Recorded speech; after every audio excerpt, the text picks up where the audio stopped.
कांग्रेस को दी है, ये नहीं लगता गठबंधन उठाने आपको ज्यादा चीज नहीं है। देखिए, गठबंधन में क्या ज्यादा क्या कम सवाल ही नहीं है। सवाल ये देश का किसान आंदोलन कर रहा है, नौजवान जहां जाए वहां पर तख्ती लेके खड़ा है कि जो भर्तियां हो रही हैं या पेपर लीक हो रहा है या सरकार समय पर भर्ती नहीं करा पा रही है।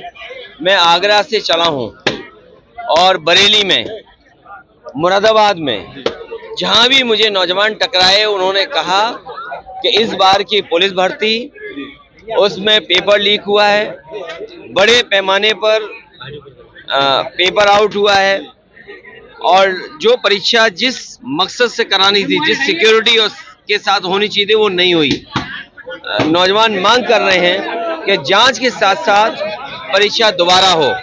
और जिस तरह से इलाहाबाद में पेपर लीक ARO और उसको लेकर के आंदोलन कर रहे हैं नौजवान, सोचिए जो सरकार दावा कर रही है डबल इंजन की, और सरकार में जो भी अभी तक परीक्षा हुई है सब में पेपर लीक हुए हैं, तो आप कैसे उम्मीद कर सकते हो कि नौजवानों के सपने पूरे होंगे। नौजवान बरसों बरस तैयारी करता है और तैयारी करने के बाद परीक्षा देकर के नौकरी पाना चाहता है। एक तो सरकार नौकरी समय पर नहीं निकालती, और समय पर अगर नौकरी भी निकलती है तो वो पेपर लीक कर देते हैं, और ये सरकार जानबूझ करके इसलिए करा रही है जिससे कि नौजवानों को नौकरी न देना पड़े। इलेक्ट्रोल को लेकर सरकार कर रही है। इलेक्ट्रोल बॉन्ड एक अलग विषय है, वो तो अब आंकड़े सामने हैं। लोकतंत्र में पीछे से सबसे ज्यादा मदद अगर किसी की हुई तो भारतीय जनता पार्टी की। कम से कम भारतीय जनता पार्टी को बताना चाहिए जनता को कि इलेक्ट्रोल बॉन्ड पाने में उन्होंने कितने उद्योगपतियों का साथ दिया है।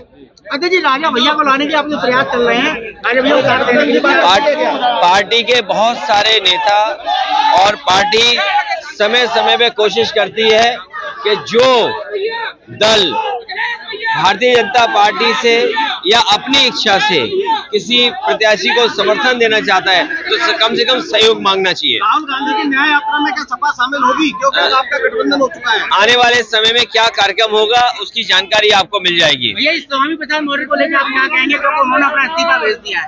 वो बात खत्म हो गई, अब तो गठबंधन है और बातें आगे बढ़ानी है, चुनाव की तैयारी करनी है, तारीख आने वाली है, कौन किसको छोड़ के जा रहा है वो आपसे बेहतर कौन जानता होगा। किसान आंदोलित है, वो MSP के कानून की मांग कर रहे हो। ये भारतीय जनता पार्टी को सोचना चाहिए। एक तरफ किसान नेता चौधरी चरण सिंह जी को भारत रत्न दे रहे हैं, स्वामीनाथन जिन्होंने किसानों को कैसे लाभकारी मूल्य मिल जाए उसके लिए फार्मूला दिया, उन्हें भारत रत्न दिया, भारत रत्न दे रहे हैं आप, वहीं किसानों के ऊपर आप जो लाठी गोला जो कुछ हो सकता है अन्याय कर रहे हैं। कम से कम किसानों को लाभकारी मूल्य दें, और अगर ये $5 ट्रिलियन और दुनिया में 5वीं अर्थव्यवस्था बनाने का सपना देख रहे हैं तो बिना किसानों की आय बढ़े हुए ये सपना पूरा नहीं होगा। क्या इस बार PDA का फार्मूला हिट होगा जिसको आप मुख्य मुद्दा बना रहे हैं? PDA लोग ही भारतीय जनता पार्टी का सफाया करेंगे।